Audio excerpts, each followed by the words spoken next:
ما پیروی ستاریم، از مکتب عطاریم. او یکه و یگانه، ما به حد و شماریم. از سوز جان معنی، فیض جهان معنی. تا آسمان رساند او، پای روان معنی. با نام می نویسد، بی نام می نویسد. او مهرنامه های ایام می نویسد.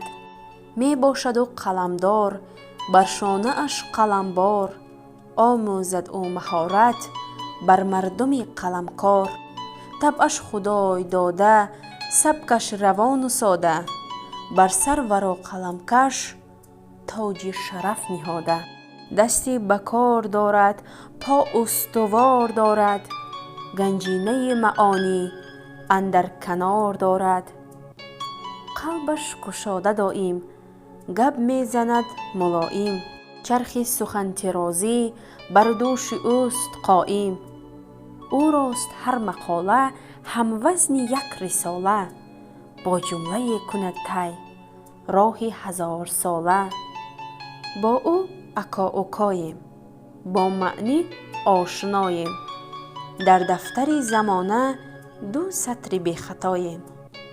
با پیراهه ایجاد آمد به سین 70. 7 پشت خلق تاجیک از کار اوست دلشاد.